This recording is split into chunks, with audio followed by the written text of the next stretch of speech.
y bueno, el tema de hoy es inevitable, si vamos a hablar de los aspectos controvertidos en la práctica jurisprudencial, que citemos jurisprudencia, ¿sí? Vamos a organizarnos de esta manera. Yo voy a ir exponiendo y si ustedes van teniendo preguntas, pueden ir escribiendo en el chat, que las coordinadoras me las van a estar leyendo, y a medida que vayan surgiendo las pueden ir planteando, o si tienen alguna inquietud o algo que quieran aportar, la idea es que podamos participar. Sin perjuicio de que quizás al final también quede un tiempito, pero si van teniendo alguna duda, alguna consulta, quieren alguna aclaración sobre algo de lo que yo esté diciendo, está bueno, a mí me sirve, y en algún momento probablemente yo también les pregunte a que ustedes estén interactuando también conmigo. Bueno, ¿empezamos? Bien, vamos a compartir ahí una imagen.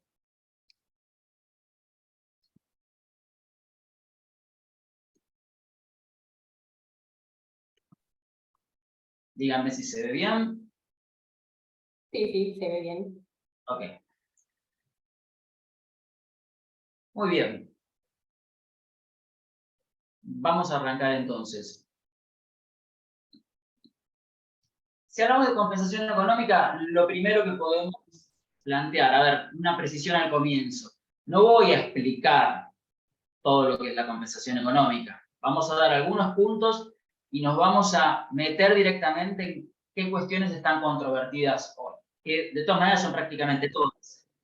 Pero la idea es explicar algunos aspectos centrales. Ustedes en el colegio ya han venido tratando el tema de la compensación económica, han estudiado algunos fallos, inclusive por lo que me comentaban.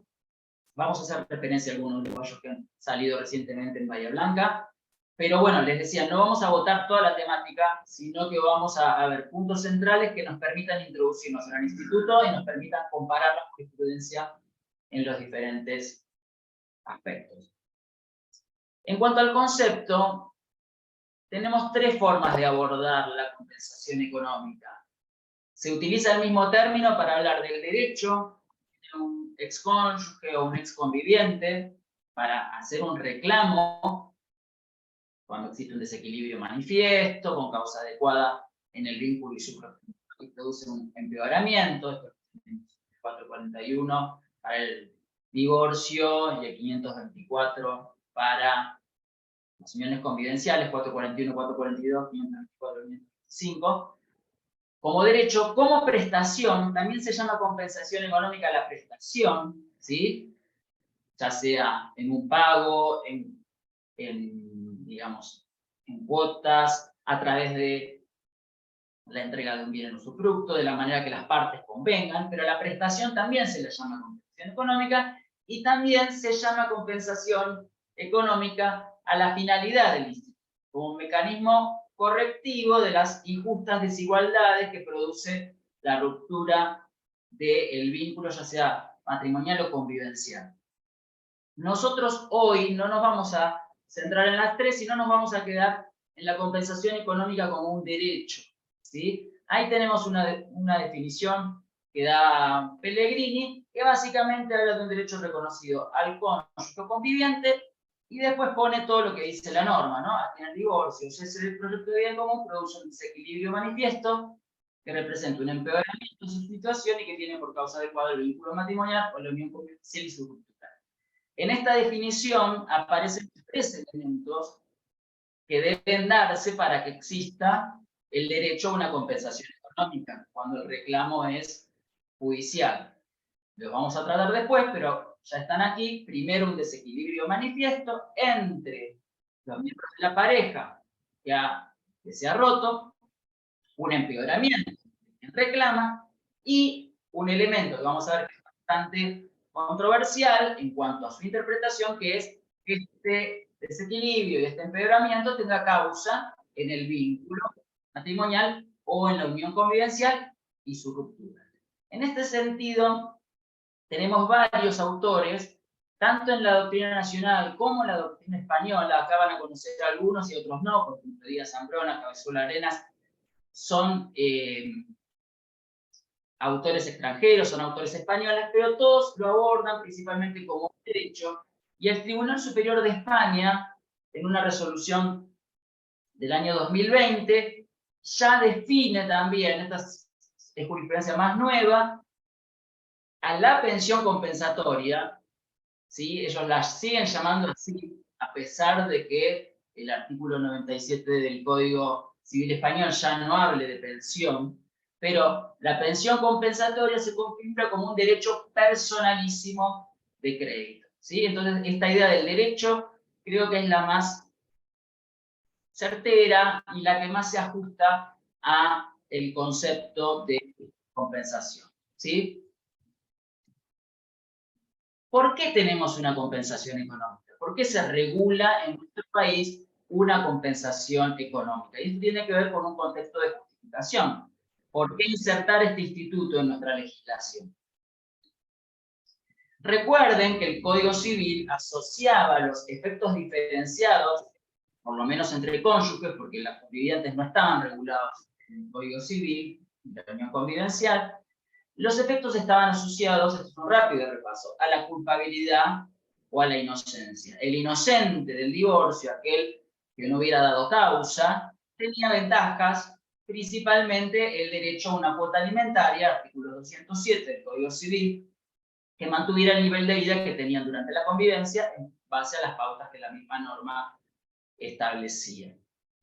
Hoy en el contexto del Código Civil y Comercial, ustedes ya saben, no tenemos un divorcio, posibilidad de imputar culpa, esto ya no es posible. Entonces, es coherente con un sistema de divorcio encausado, aunque veremos que hay países que mantienen el divorcio causado e igual tienen la compensación económica, como Francia o Chile, pero es coherente con un sistema de divorcio encausado que los efectos ya no están asociados a la culpabilidad, sino a un dato concreto y objetivo que es proteger a quien fue perjudicado con causa en el vínculo y su ruptura. Acá ya no se evalúan conductas, no se evalúan comportamientos, no se ve quién se portó bien y quién se portó mal.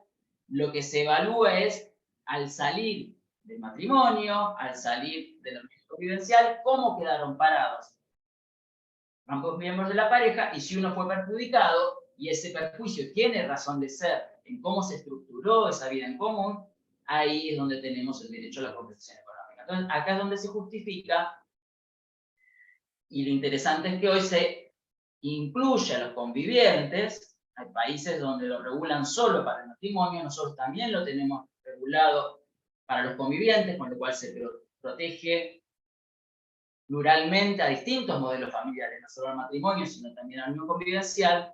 Por supuesto que es una incorporación que tiene coherencia con la llamada constitucionalización del derecho de familia, y ahí tenemos la Convención sobre Eliminación de todas formas de discriminación contra la mujer, la Convención de Belém do Pará, como una medida de acción positiva para proteger y para asegurar la efectiva igualdad entre hombres y mujeres, porque vamos a ver que el instituto, en la conformación social que tenemos hoy en la Argentina, se ha aplicado y se está aplicando a favor de la mujer. O sea, en los reclamos que se han planteado, yo vengo estudiando también estadísticamente las compensaciones otorgadas, hasta ahora en el 100% de los casos han sido otorgadas a favor de mujeres, y esto tiene que ver con que el desequilibrio no es solamente una cuestión de comparación patrimonial, como podría ser que una mujer quede mejor parada que un hombre, eventualmente, por el divorcio,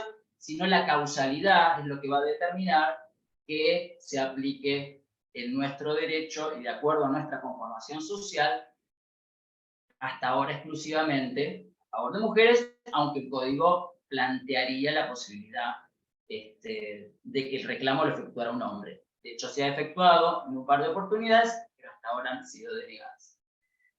Una cuestión interesante de la compensación económica, a diferencia de los alimentos, es que plantea que los vínculos, y me parece que digamos, era uno de los elementos que nosotros planteábamos ya por el 98, cuando uno veía cuotas alimentarias extendidas, me acuerdo Fallo, que estudiaba 27 años de cuota alimentaria, el culpable pagándole al inocente, lo cual era un problema para el que pagaba, pero también mantenía la dependencia de quien recibía. Entonces, la compensación económica, tal como está regulado en nuestro país, van a ver que en cuanto a las modalidades de prestación, establece la prestación única, la posibilidad de pago en cuotas y excepcionalmente un pago por tiempo indeterminado. O sea, la excepción, otorgar una compensación vitalicia, ¿sí? O por tiempo indeterminado. ¿Por qué? Porque lo que se busca es que el divorcio se ataque, ¿sí? Lo que se busca es conjugar un modelo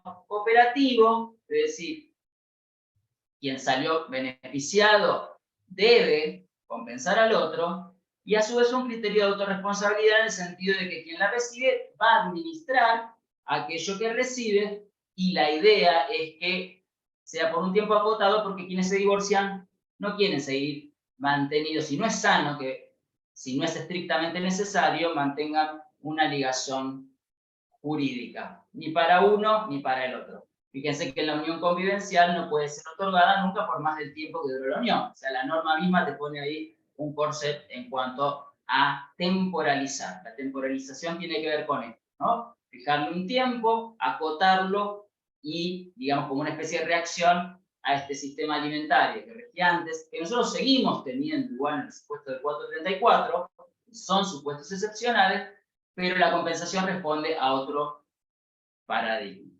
¿sí?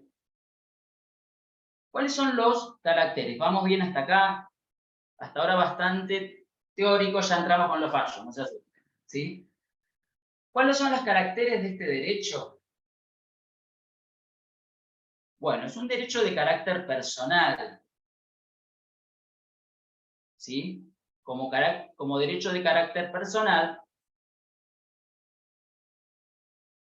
vamos a ver, no es transmisible el derecho a la compensación, ¿sí? Otro tema más complicado es qué pasa cuando fallece, porque uno lo dice, qué pasa cuando fallece quien está pasando una compensación económica, si es transmisible a sus herederos. Pero ahora estamos hablando desde el receptor. El receptor no puede ceder su derecho, es un derecho de carácter personal porque tiene que ver con equilibrar una situación injusta que lo atañe de manera específica a él. Entonces, no sería un derecho que se pueda ceder. Tiene contenido patrimonial, las prestaciones establecidas en la norma tienen ese carácter. Es disponible, y esta es una diferencia central con los alimentos. Vamos a ver que el derecho al reclamo de la compensación, a diferencia de los alimentos, puede caducar, ¿sí? Este derecho es disponible. La no utilización en el tiempo previsto es una forma también de disponer. Yo podría renunciar a la compensación económica luego del divorcio, y, digamos, se ha entendido que sí, no puedo renunciar de manera anticipada. Entonces, esa es otra diferencia con el derecho alimentario, ¿sí? Bueno, es compensatorio, no es indemnizatorio, no busca una nivelación y una equiparación absoluta, pero sí compensar al perjudicado por la ruptura, y es un derecho eventual. Esto de eventual lo puse yo, ¿sí? No es un carácter que aparezca en otros manuales o libros. Es un poco la conclusión a la cual he llegado. ¿De dónde tomo la palabra eventual? Bueno, cuando el código habla de los elementos que puede contener el convenio regulador, creo que están en el 439, yo con los artículos de Código Civil y Comercial siempre les digo a mis alumnos, tengo el chip de código anterior, me cuesta mucho memorizarlos, pero habla de las eventuales compensaciones económicas. ¿Y por qué digo el derecho eventual? Porque ha habido una corriente que plantea que este derecho es un derecho excepcional. Y no es lo mismo decir eventual, eventual quiere decir procede en algunas ocasiones, a decir que es un derecho excepcional. Plantear que es un derecho excepcional, les pregunto un poquito a ustedes, ¿qué les parece que estaría indicando? ¿Qué mirada plantea respecto del intérprete de la norma si parte de que el derecho es un derecho de carácter excepcional? Pueden escribir en el chat.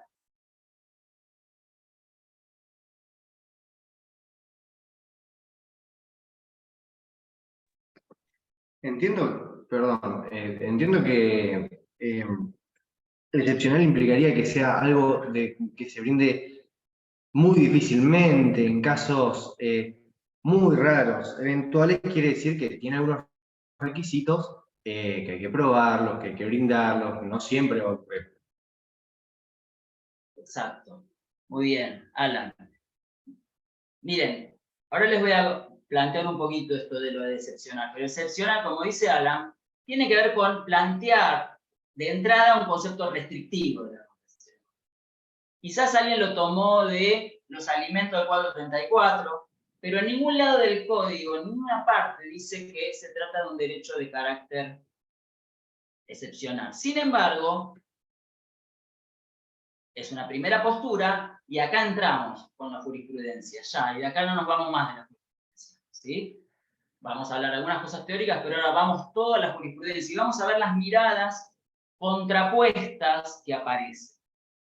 La postura 1, la llamé yo, dice, la compensación económica es un derecho de carácter excepcional.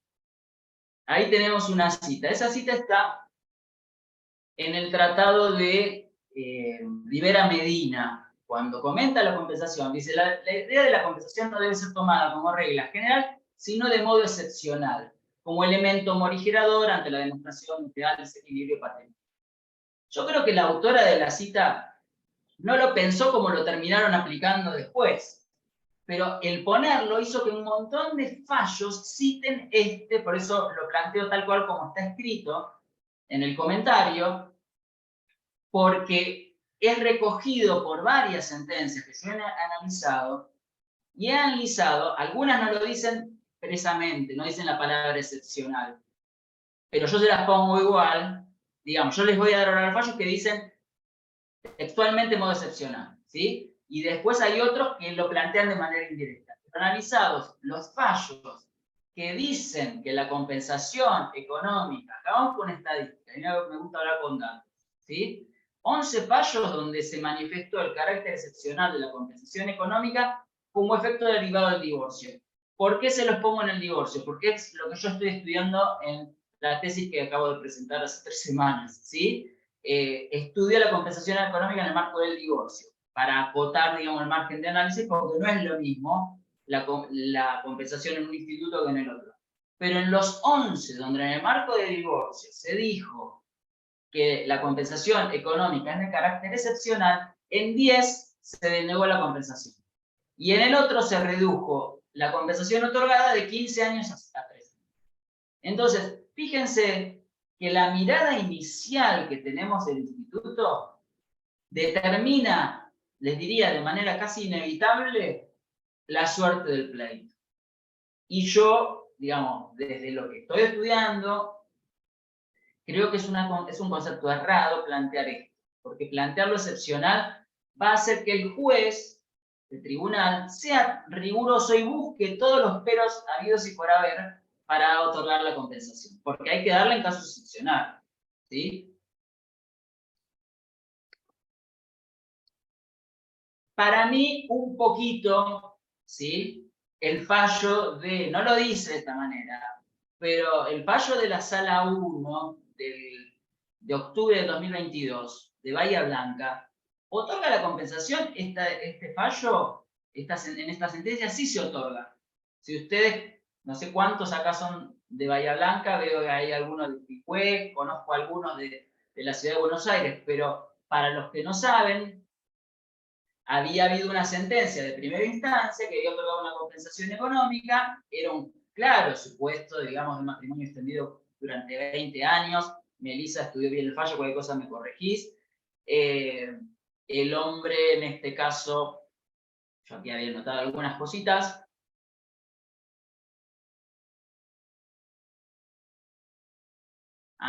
Bueno, sí. Me olvidé de decirles, hablando de esto de excepcional o no, qué pasa en otros países, en qué porcentaje se otorga la compensación. Bueno, rápidamente les digo, en Francia en un 19% de los divorcios se otorga una compensación económica según la última estadística, ¿sí? En España un 9%.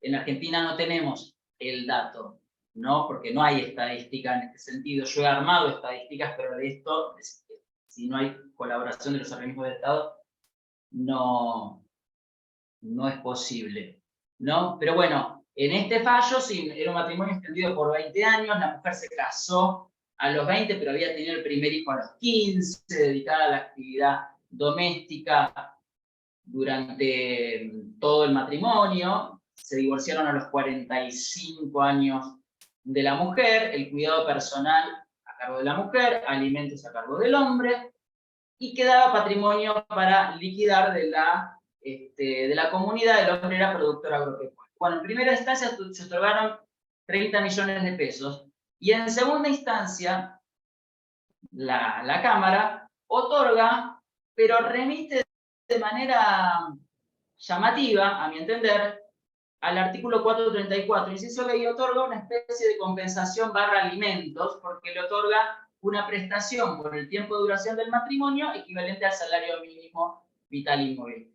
Porque ¿de dónde parte la Cámara? Fíjense lo que está ahí en negrita. Todas las frases que yo puse y alguna más que está por ahí, no fueron pocos los dolores de cabeza que trajo el propio derecho español este instituto. O sea, que vinieron a meter algo en el derecho argentino que en España, y la verdad es que digamos, uno habla allá y sí, hay interrogantes, hay dudas, pero el instituto ha sido muy valioso, muy utilizado y nadie lo ve como un dolor de cabeza, ¿no? La noción misma del desequilibrio se utiliza, como diciendo, no sé muy bien de qué se trata, y después habla, ¿no?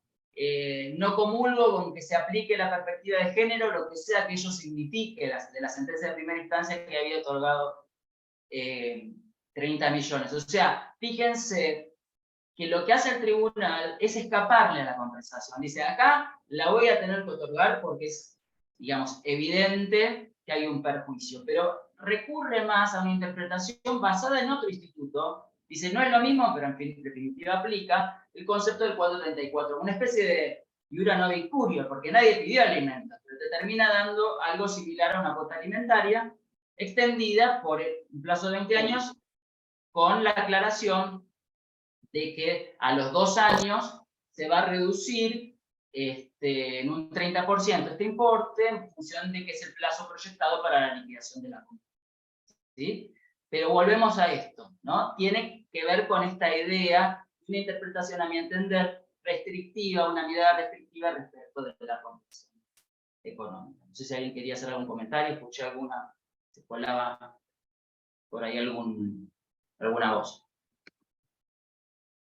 La postura 2 es, digamos, en este sentido antagónica, ¿sí? Porque mira al instituto como un instituto facilitador de la igualdad, como un instituto que debe interpretarse con perspectiva de género. Entonces acá ya el abordaje de entrada parte de otra premisa, y ya no es un instituto excepcional, sino que es un instituto que viene, y acá les pongo algunos fallos, ¿no? Valioso mecanismo, y esto es lo que yo le decía, ¿no? Con perspectiva de género, para superar el estigma de ser alimentado, ¿no? Me parece muy interesante.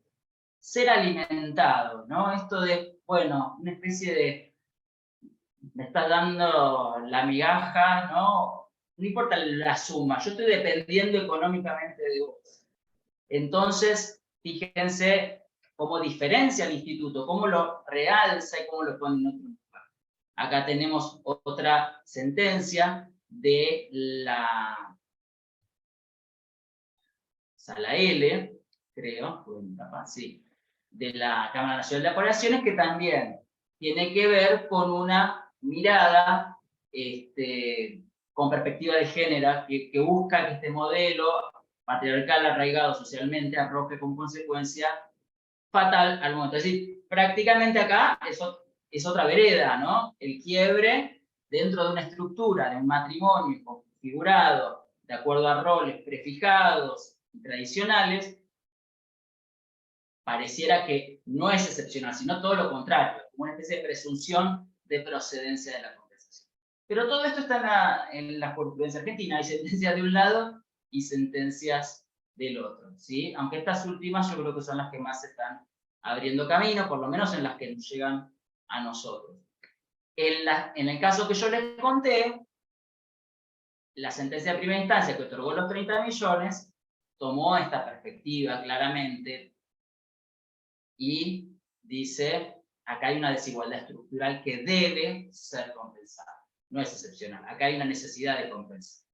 ¿Sí? Entonces, ya esta primera mirada nos posiciona desde lugares muy diferentes y ofrece también consecuencias muy diferentes en cuestiones específicas. La interpretación de los plazos de caducidad, cómo voy a apreciar la prueba, cómo voy a cuantificar, cómo y de qué manera voy a otorgar. Fíjense que si bien en los dos casos, en primera y en segunda, se otorga una compensación, es muy diferente la manera de primera instancia que te da un importe.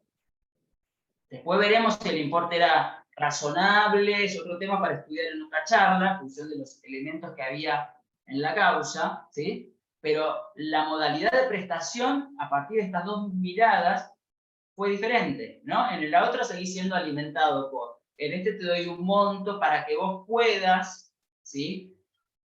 No coincido con la sentencia de primera instancia que plantea que es un desequilibrio perpetuo, ¿no? Me parece, sí, con cierta incoherencia decir que hay un desequilibrio perpetuo y darte un monto. Si hay un desequilibrio perpetuo, lo más lógico era darle un plazo indeterminado. Pero más allá de esto, sí me parece interesante esto del otorgamiento de un monto para conjugar lo que decíamos antes, un modelo de colaboración y de autorresponsabilidad. Ahora soy yo el protagonista de seguir de aquí en adelante, ya no dependo de los otros, ¿sí? Bueno, acá tenemos dos miradas totalmente diferentes. Díganme si algo no entienden o quieren agregar algo. Para mí hay algo que es importante, si bien acá no voy a citar sentencias, pero ¿cuál es el fundamento? Y acá sí quisiera, se animan, no es muy complicado, ¿cuál es el fundamento de la compensación económica? ¿En qué principios del derecho se basa? ¿Qué piensan ustedes? ¿En qué principios del derecho se basa, principios se basa la compensación económica? ¿Qué dirían? La compensación económica busca asegurar el principio de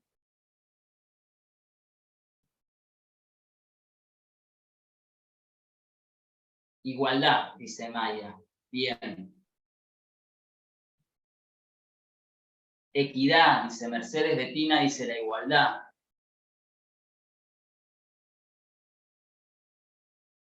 Ok, bien. Bueno, si quieren pueden seguir escribiendo. ¿Qué dice el código? Fundamento. Esto está en los fundamentos del anteproyecto, ¿sí? No es ley. Tengan en cuenta esto. A veces se citan los fundamentos como si fuera parte de la ley. No es ley. Aparte está como cristalizado en un momento determinado. Se evolucionó bastante en el conocimiento del instituto en estos 8 años que tenemos de aplicación, ¿no? Pero acá plantea que el fundamento es el principio de solidaridad familiar y en que el matrimonio no sea causa fuente de enriquecimiento o empobrecimiento económico. O sea, toma estos dos principios como fundamentos para el otorgamiento de la compensación. Tiene que haber una solidaridad familiar postconyugal, ¿sí? O postconvivencial, y también evitar que uno se beneficie a costa del otro. Para mí los pone como dos fundamentos que responden a presupuestos diferenciados. Yo personalmente, de mi opinión, y lo que yo creo. Yo creo que el principio de solidaridad, en realidad también lo dicen otros autores como Micragi, está asociado o está ligado con los alimentos, con la asistencia. Solidaridad es esto, ¿no? Yo que puedo más, te doy a vos que podés menos. Para mí la compensación económica no está basada en la solidaridad. No tiene que ver con las necesidades, aunque pueda incluirlas. La compensación, a mi entender, tiene que ver con esta balanza. Es la equidad. Para mí el fundamento de la compensación no es la solidaridad, es la equidad. ¿Sí? ¿Qué es la equidad? Es restablecer un orden alterado, como decía Carbonnier, que no lo puse ahí, no lo expliqué, no lo desarrollé.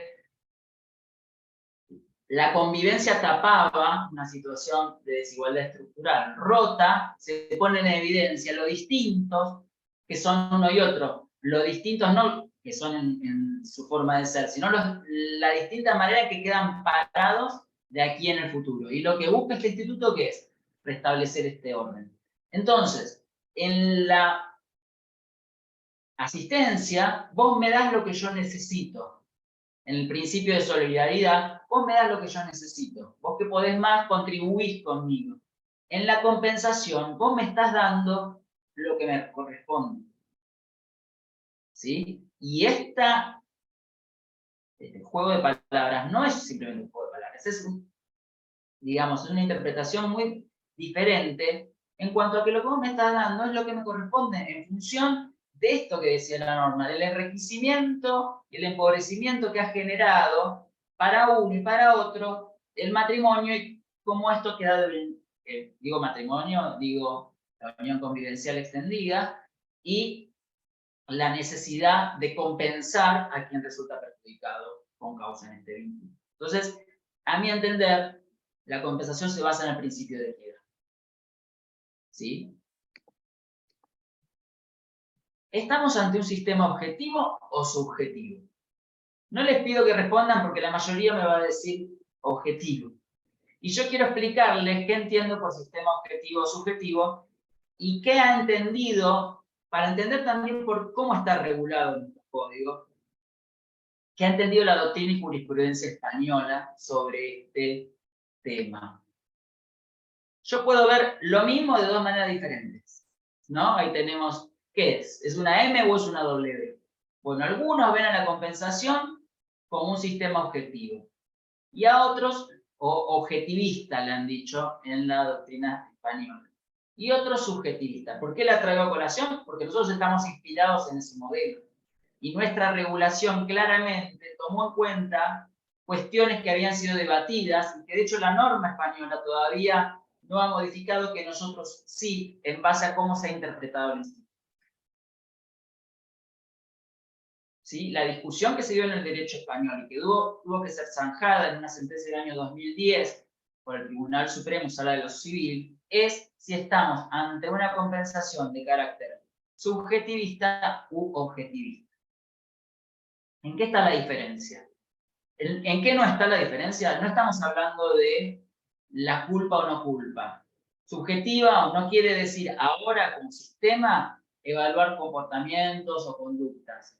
No, estamos de acuerdo que nosotros tenemos en ese sentido sí un principio de que la compensación se otorga ante un dato objetivo que es el perjuicio. Pero subjetivista y objetivista tenía que ver con cómo interpretar el artículo 97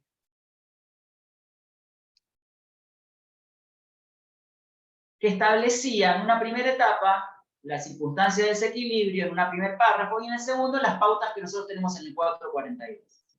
Entonces, una corriente decía, lo que yo tengo que constatar es la existencia de una situación de desequilibrio. Presentada esa situación de desequilibrio, procede la compensación. ¿Sí? Si no hay desequilibrio en términos patrimoniales, no hay compensación. Porque el segundo párrafo del 97 dice, para determinar el importe de la compensación, el juez tomará en cuenta, y acá lo que tenemos nosotros, ¿no? El estado al comienzo y a la finalización, la edad, la salud, ellos tienen la duración, cosa que no, que igual hay que considerar la duración del matrimonio, digamos, la dedicación al cuidado de la familia, la capacitación, bueno, todas esas pautas.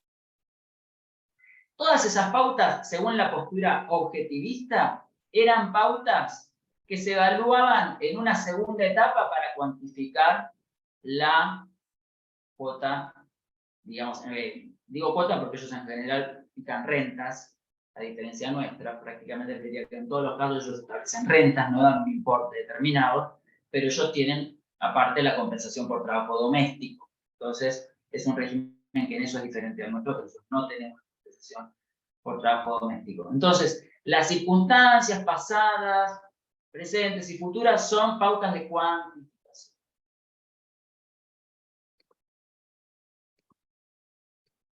Nosotros tenemos sentencias que sin saberlo aplican el criterio objetivista. Fíjense esta sentencia de Tucumán, Cámara Nacional Civil dice, la tarea del magistrado consiste en 2 etapas. Primero, ver si se dan los requisitos del 441. Desequilibrio, empeoramiento, causalidad. Y recién constatado ello, proceder a analizar las pautas del 442 del cuerpo normativo para establecer el monto y modalidad de la compensación. ¿Sí? Yo les pido algo. Si están ahí a mano, se lo tienen a mano, y si no tienen ahí la compu para buscar, busquen el 442. Les voy a dar 2 minutitos, termino el trabajo, y busquen el 433. Bien, veo algunos que ya se están levantando a buscar el código. Yo también voy a hacer el mismo trabajito.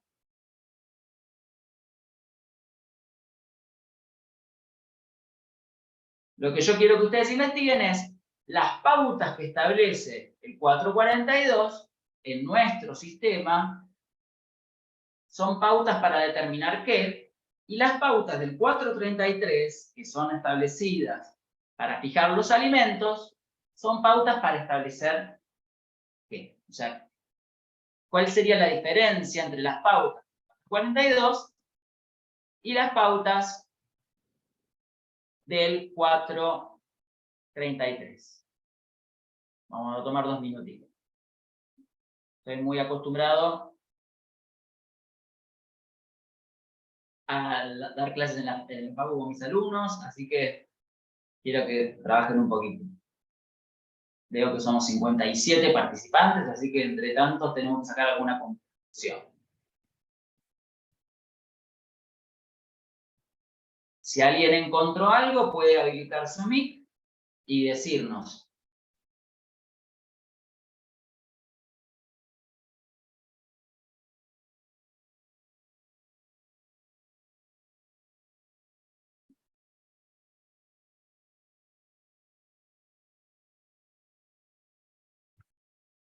Las pautas del 442, ¿son pautas de qué? Dice la norma. Para determinar qué. La procedencia y el monto. Las pautas del 442, la dedicación que cada cónyuge brindó a la familia, el estado de salud, son pautas de procedencia. ¿Qué quiere decir? De acuerdo a una corriente que vamos a dar la subjetiva. Son pautas que tienen que analizarse también para determinar si la compensación es o no procedente. Yo no me puedo quedar en el 441 y después ir al 442. Por eso lo que yo propongo es que las dos normas deberían fusionarse y estar juntas, y en todo caso, si quieren hacer 2 artículos, en el otro me ponen el tema de la caducidad, me ponen la modalidad, pero los requisitos y las pautas deberían estar todas juntas, porque los 2 artículos deben leerse de manera integrada. ¿Qué pasó acá en Tucumán? Dijo 441, la mujer era odontóloga, tenía una buena posición económica, pero ella había menguado, había reducido su actividad laboral para cuidar a sus 2 hijos. Como vio que la mujer tenía ciertos recursos, en el fallo se termina diciendo, si bien el empoderamiento no requiere un estado de necesidad extrema, se deben acreditar problemas económicos serios con fuente en la ruptura del matrimonio. ¿Se entiende? Entonces, esta postura objetiva, no objetiva en que no hay culpa, eso ya lo sabemos. Objetiva quiere decir el desequilibrio y todas las cuestiones referidas a los requisitos se analizan con el 441. Después vemos si damos ¿Se entiende la diferencia entre una posición objetiva y subjetiva? Si ustedes van al 433, que habla de alimentos, van a ver que dice que las pautas, que son muy parecidas, son pautas para cuantificar. En los alimentos sí son pautas para cuantificar, pero en la compensación económica no. ¿Qué hizo nuestro legislador? Como vio este debate, tomó la postura subjetiva. ¿Qué es la postura subjetiva en España? Para evaluar si hay derecho a una compensación, yo voy a analizar todas las pautas que están en la norma, artículo 97, equivalente, cuando habla de las pautas, a nuestro 442. tengo que ver todo, tengo que analizar todo de manera integral y ahí determinaré si otorgo o no. Por eso nuestro legislador puso pautas de procedencia y de cuantificación para determinar la procedencia y el monto. No es casual ni una cuestión menor que se haya puesto la palabrita procedencia, porque se toma la postura del Tribunal Supremo de España que te habla de que son pautas para determinar si procede o no la compensación. ¿Sí? Y tenemos también ejemplos. Ahí tenemos uno de la Sala E, donde plantea, y hay varios fallos que hablan de esto, ¿no? Si bien no dicen postura subjetiva, en este caso se trataba de una mujer, abogada, 43 años, que había, digamos, tenía una hija con esquizofrenia, mayormente a su cuidado. Claro, la mujer recibía alimentos, el hijo vivía con el padre, pero acá se analiza, si bien la mujer tiene capacitación, si bien la mujer no está en una situación de necesidad, y si bien no hay una situación de desequilibrio patrimonial evidente, sí hay una postergación, sí hay renuncias, sí hay pautas del 442 que me indicarían que debe concederse una compensación, en este caso se concede. ¿Sí? Ojo, en determinados casos, analizar la postura subjetiva no siempre es más amplio, porque analizar por postura subjetiva quiere decir, puede haber desequilibrio, pero no puede tener fundamento en la vida matrimonial y en las pautas del 442. No siempre una postura subjetiva implica que voy a conceder y una objetiva que no. Pero acá vemos ejemplos donde se ve claramente la diferencia entre una y otra posición.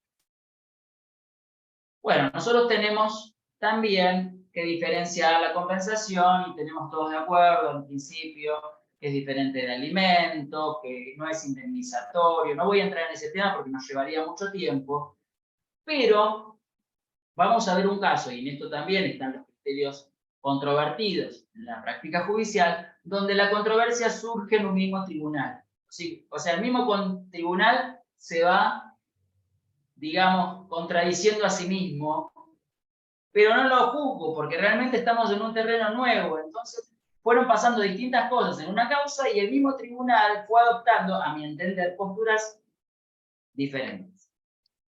Miren lo que pasó.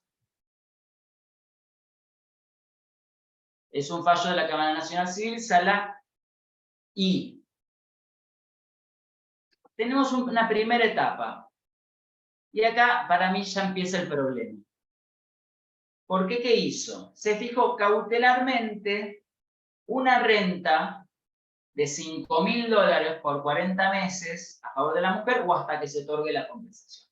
Según el criterio del tribunal, había elementos que demostraban una verosimilitud en el reclamo que implicaba, en este caso era un hombre con una situación económica altísima, de una familia de empresarios de mucho dinero, que la mayoría de los bienes que tenía eran bienes propios, aunque aparentemente había un patrimonio ganancial que no estaba declarado, pero no iba a haber compensación a través de la liquidación de la comunidad.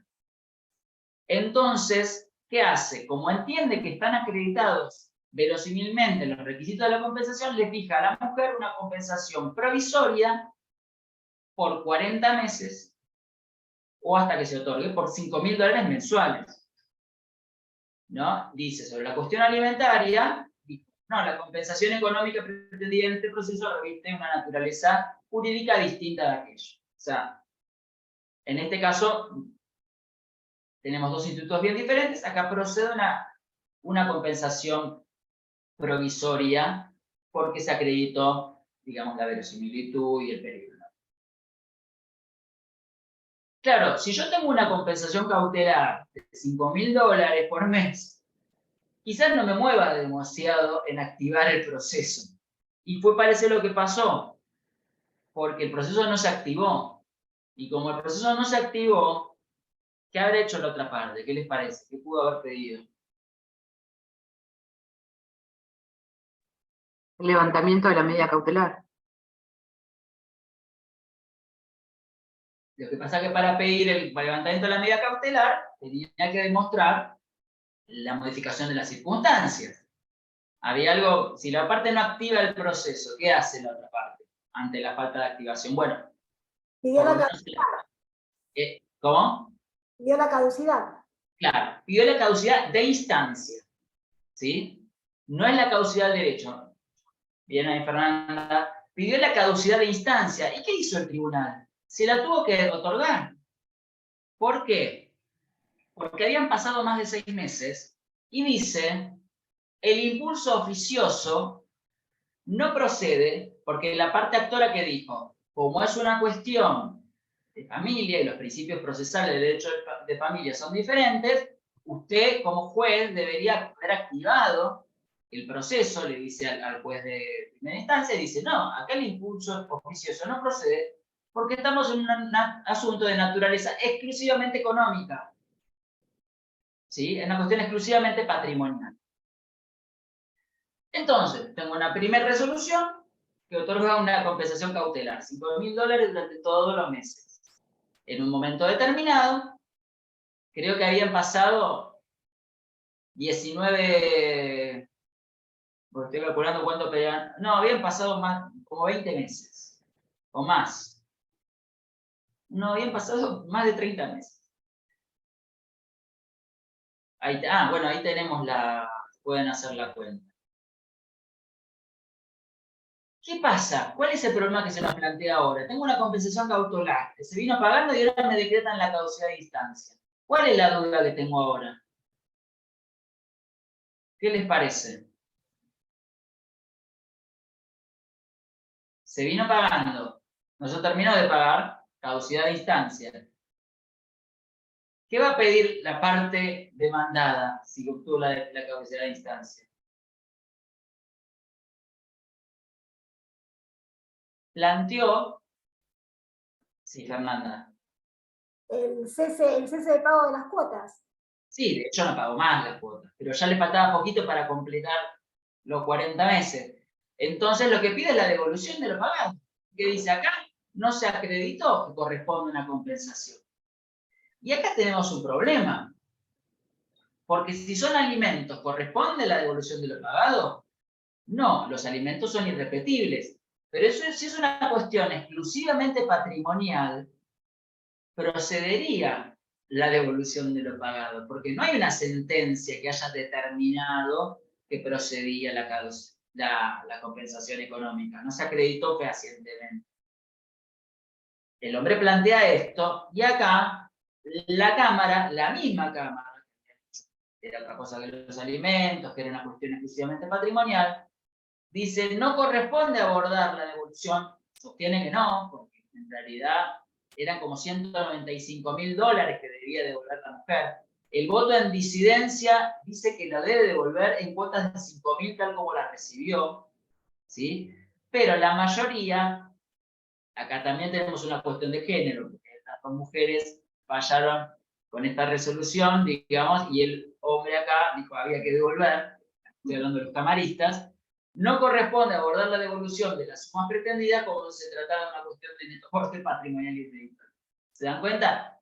Buscó la equidad o la forma de más o menos, pero a la larga, fíjense esto, cuando hablamos de controversias, como las mismas resoluciones del mismo tribunal ante un instituto que todavía no sabemos muy bien qué es, porque esa es mi interpretación, terminó diciendo que no correspondía la devolución porque no son alimentos, pero tampoco es exclusivamente patrimonial, entonces, bueno, son consumibles, la mujer, digamos, ya utilizó esas sumas y en su momento se acreditó la verosimilitud. Pero la verdad es que deja un sabor extraño, ¿no? Me parece que el problema de entrada no es la última. Para mí el problema de entrada es la fijación cautelar de esos inmuebles. A mi entender, lo que en este caso se debería haber reclamado durante, porque es verdad que durante la compensación económica yo puedo ir teniendo necesidades y que se produce de grata por 4 o 5 años. Pero bueno, después lo vamos a ver si nos queda tiempo, pero me parece que lo que correspondía en este caso era pedir alimentos provisorios durante el trámite de compensación. La compensación cautelar es un instituto bastante, digamos, en duda y cuestionado. Hay tribunales que dicen que procede, hay tribunales que dicen que no. Yo, asumiendo que tenemos una compensación de base subjetiva, que hay que indagar en todas las pautas del 442, hacemos como si pudiera decirle que no corresponde. En todo caso, se deberían pedir alimentos. Bueno, ¿vamos bien hasta acá? ¿Estamos despiertos? ¿Sí? ¿Estamos? Bueno. ¿Alguna duda, pregunta, inquietud? ¿Algo que quieran agregar?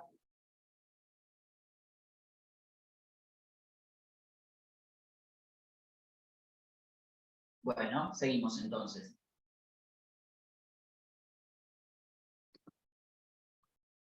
Entonces, decíamos, la compensación está mencionado 4 veces en el código. Vamos a pasarlo rápido, al normar los efectos del divorcio,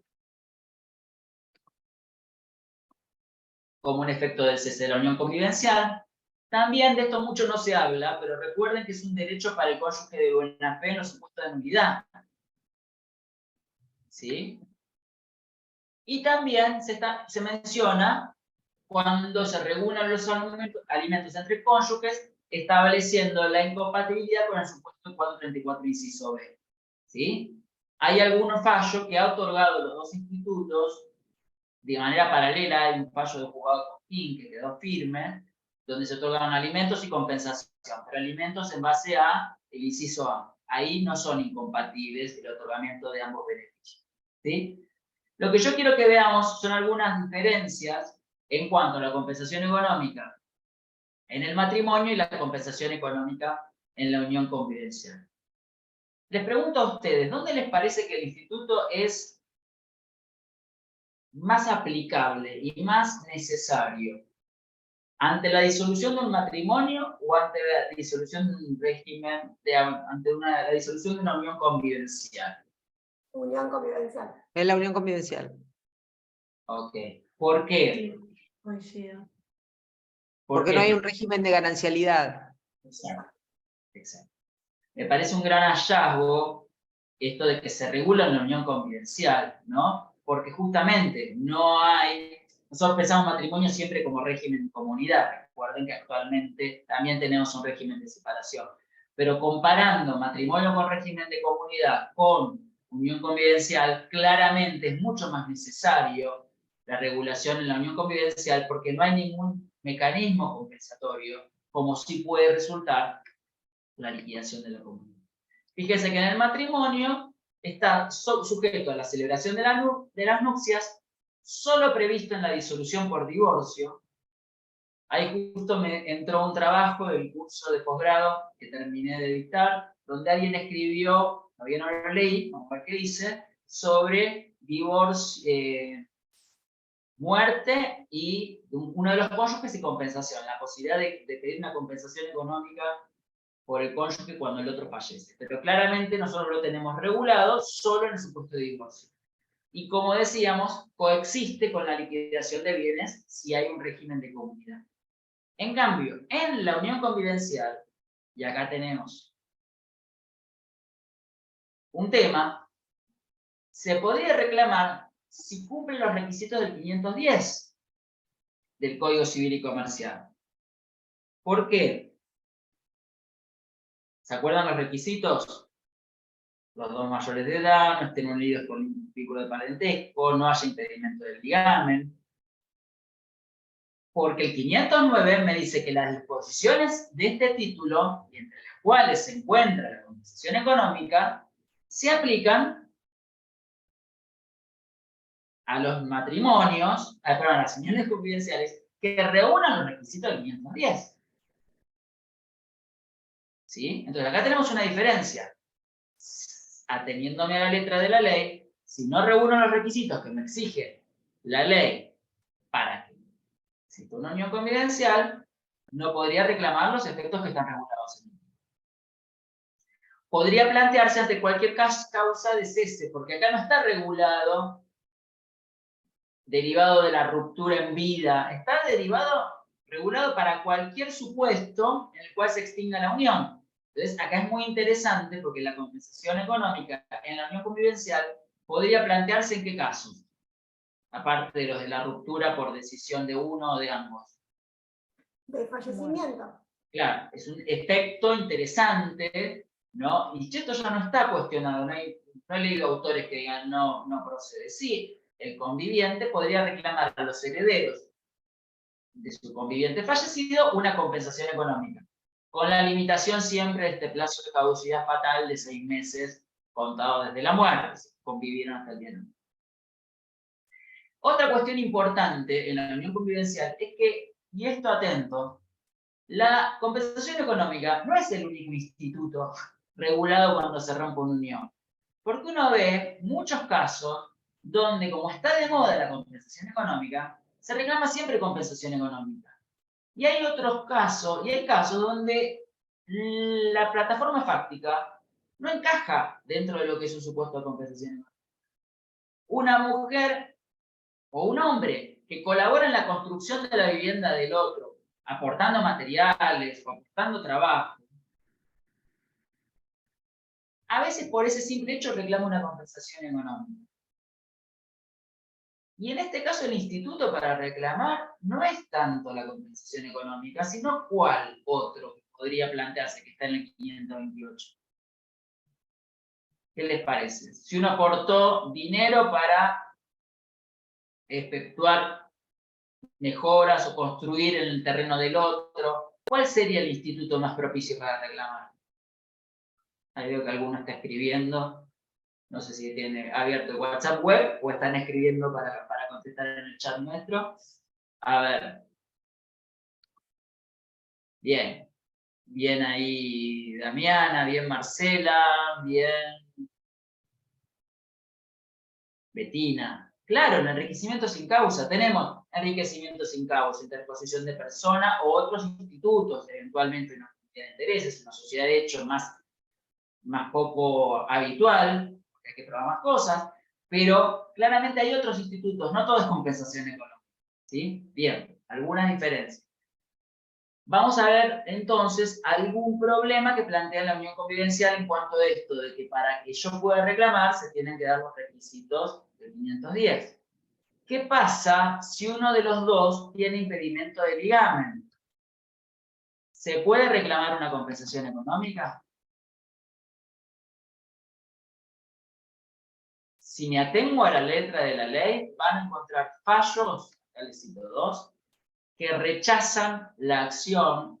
Ya les digo, después esto, les voy a pasar el PDF si quieren para que les quede, pero esta es la postura 1, sería, ¿no?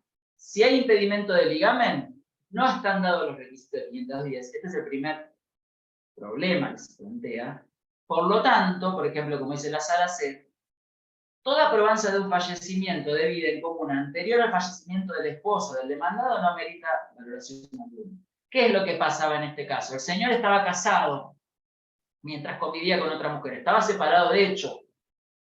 Se toma en cuenta el plazo a partir de que su mujer fallece. Y el problema es que desde que la mujer fallece, no se cumplen los 2 años que se requieren para que se tenga por constituir una unión convivencial. Es decir, no importa que yo conviví 8 años, el plazo se empieza a computar de convivencia desde que se cesó el impedimento de ligamen. Entonces, en estas 2 sentencias, ¿qué se planteó?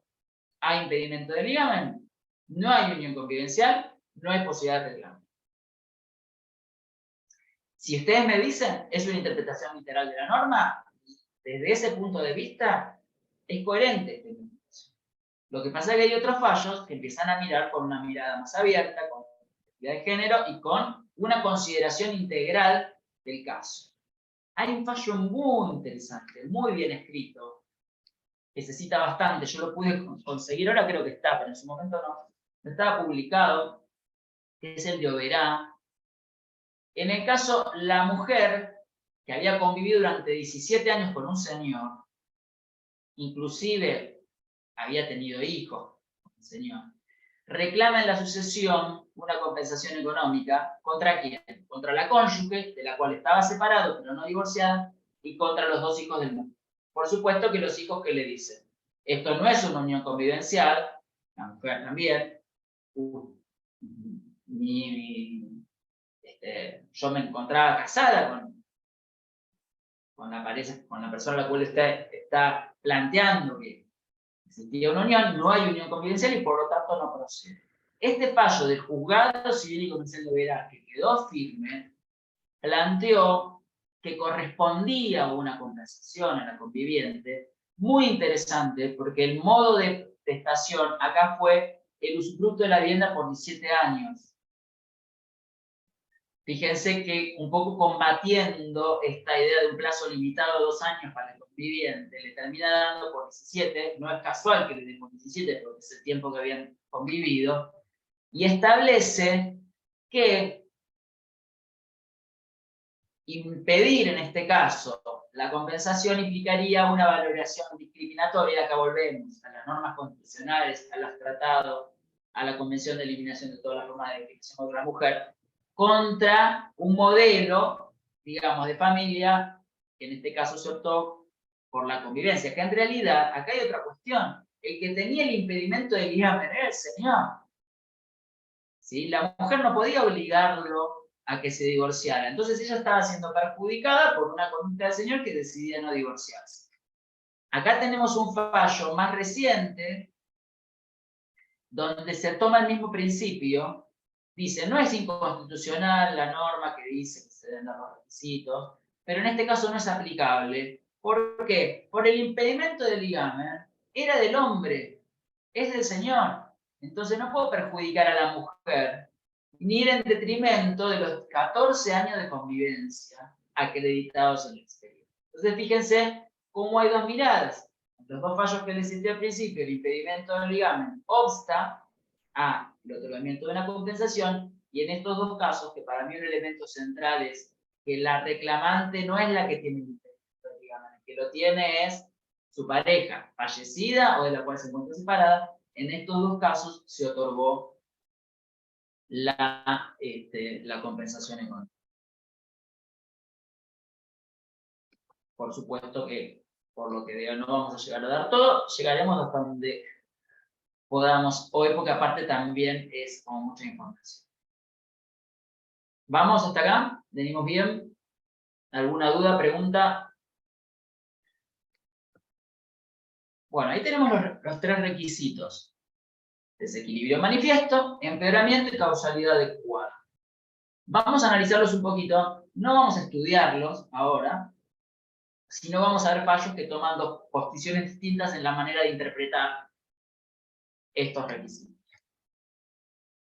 Desequilibrio manifiesto, como dice el código, fundamentos del anteproyecto, no el código, que al tratarse de una herramienta destinada a lograr el equilibrio patrimonial, lo que tengo que hacer es la famosa figura de la fotografía, ¿no? Claro, hay que ver qué tengo que retratar en esa fotografía. Si solo patrimonios o más cosas, ¿no? Pero, ¿qué fotografío? ¿Cómo llegó cada uno? ¿Cómo se va cada uno?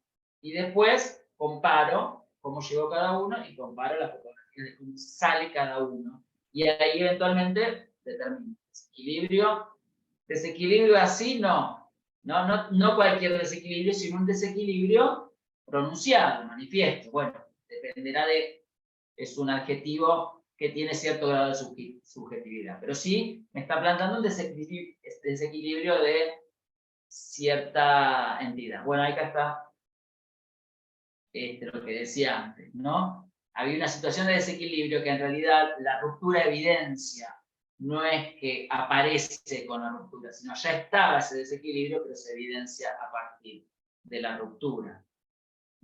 Claro, hasta el momento que convivían, los dos veraneaban juntos, iban a los mismos lugares, los dos disfrutaban del mismo estándar de vida, iban a comer a los mismos lugares, tenían la misma cobertura social. Bueno, pero la realidad es que la ruptura muestra que hay uno que tenía el poder patrimonial más importante y es el que determina que este pueda seguir veraneando, está veraneando o mantener la cobertura social que tiene, mientras el otro no. La ruptura evidencia ese desequilibrio que estaba ocultado por la comunidad. Ahora, este desequilibrio es estático o dinámico. Y acá es donde aparecen nuevamente las interpretaciones diversas. ¿Cómo conceptuar el desequilibrio? Y acá es donde nos ayuda también la postura subjetiva. La postura subjetiva es coherente con una interpretación del desequilibrio en términos dinámicos, ¿sí? O cualitativos. En este caso de la sala H,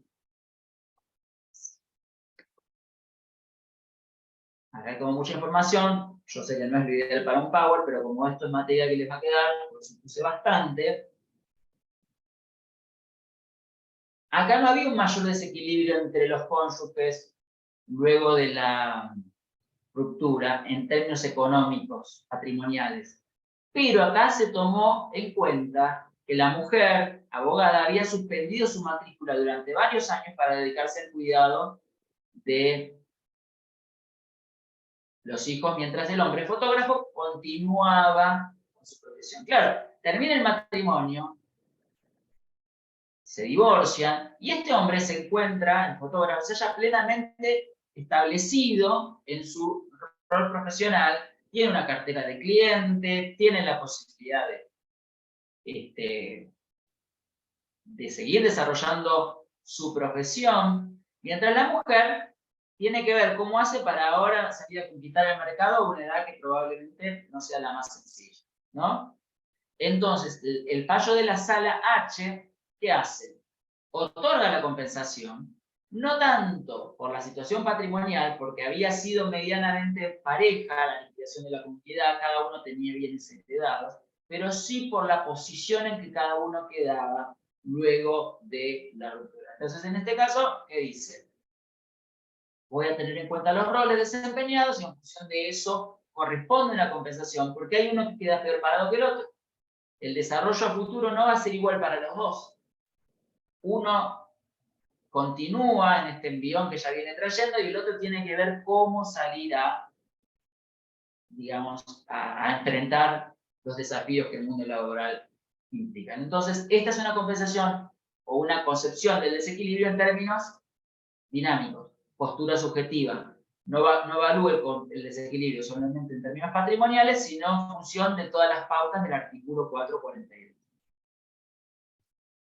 La otra postura es un desequilibrio cuantitativo o estático. O sea, lo único que hago es comparar patrimonios.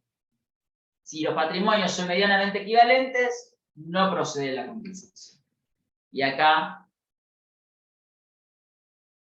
el fallo de Salta, la sala primera, dice, el 441 me pide un empeoramiento, lo que voy a evaluar es la figura de los cónyuges, con independencia de la situación puntual que pueda tener uno o alguno de los hijos del matrimonio. O sea, comparo la situación de los cónyuges. Esto es 441 puro. Pero ¿debo comparar la situación de los hijos? ¿Debo tomar en cuenta la situación de los hijos? Tengo que evaluar las edades de los hijos. Tengo que evaluar el estado de salud de los hijos. Sí, porque las pautas del 442 son pautas de procedencia. Acá hay un hijo con una seria discapacidad que había sido cuidado previamente por la madre y que iba a tener que seguir cuidando de él luego del divorcio. ¿Debe evaluarse esto para determinar si procede o no la compensación? Sí, porque acá dicen, no, la situación puntual de los hijos no, es otra cuestión. Sería una pauta de cuantificación. En este caso, la Cámara no considera que dicha circunstancia resulte relevante para determinar la procedencia de la compensación económica, que en el caso es rechazada. ¿Sí? ¿Se dan cuenta? Cuando uno empieza a ver, está lleno yo le diría de contradicciones, ¿no? Depende, hoy es un problema esto, porque uno tiene un cliente que le dice, ¿me van a otorgar la compensación? O al revés, un cliente que le dice, ¿voy a tener que pagar una compensación económica? Y la respuesta va a ser, como pasa siempre, pero mucho más en este tema, vamos a ver qué jugado nos toca, ¿no? Vamos a ver qué Cámara va a terminar revisando las sentencias por instancia. Porque los criterios no solo son distintos en lo teórico, sino que tienen implicancias prácticas evidentes, ¿no? Del empeoramiento hoy no vamos a hablar, pero sí vamos a hablar de la causa de. Es decir, sí, desequilibrio, ok. ¿Siempre que haya desequilibrio procede la compensación? No. Siempre que ese desequilibrio tenga origen en renunciamientos, postergaciones y dedicación de uno de los cónyuges convivientes a la familia. ¿Sí? Ahí de causa y efecto, ¿no? Bueno, tiene que haber una causalidad adecuada, lo exige la misma norma. Ya les digo, si ustedes leen, si quieren tomarse el trabajito de leer el 97 del Código Civil Español, en ningún lugar habla de la causa. ¿Por qué lo incorporamos nosotros? Porque la causa la incorpora el Tribunal Supremo al interpretar las pautas del artículo 97 en el segundo párrafo. Nosotros ya lo tenemos, o sea, no es discutible que la causa sea un elemento central, que el desequilibrio tenga que tener causalidad en el vínculo y su ruptura, ¿sí? Para eso voy a evaluar las circunstancias generadas en la vida compartida, no las previas o posteriores a la unión. Yo les diría ni las previas al matrimonio, ni las posteriores, en principio, a la separación de hecho, donde ya no hay comunidad. Este ha sido el principio general que ha tomado la doctrina y la jurisprudencia. Acá tengo que proyectar, ¿sí? Acá hay un concepto también del ámbito indemnizatorio. Yo creo que la compensación económica tiene bastante de indemnizatoria, aunque no quede bien decirlo, no sé lo más usual decirlo, para mí tiene bastante, y el concepto de pérdida de chance. ¿Sí? Yo entiendo que la indemnización es integral, la compensación no, entiendo que la indemnización tiene que tener un factor de atribución, pero también existen indemnizaciones de carácter por responsabilidad objetiva, así que, bueno, acá tenemos algo de pérdida de chance, ¿no? ¿Qué hubiera pasado si yo no me casaba? ¿Qué hubiera pasado si no vivían en una unión convivencial y si no hubiéramos formado la familia? Y acá aparece el segundo caso que ustedes han tenido en Bahía Blanca, que ha tenido dos visiones opuestas, una sentencia de primera instancia que otorgó la compensación, ¿sí? Juzgado de familia número 2, otorgó por 700.000 pesos en 10 cuotas iguales y consecutivas. Acá, de paso, también es un tema opinable, ¿no? Esto de fijar cuotas iguales y consecutivas sin ningún tipo de tasa en la Argentina de hoy. La mayoría de los fallos que fijan cuotas en supuestos de compensación establecen también algún tipo de tasa, cosa de que el hombre puede pagarlo todo junto o, si no, en 10 cuotas, pero no iguales, sino actualizables conforme al índice que compense la pérdida del poder adquisitivo. En este caso, era un caso, bueno, bastantes elementos tiene este caso para comentar. No quiero extenderme demasiado, pero era un supuesto donde el hombre trabajaba en Río Grande, es decir, a ver, acá lo busco.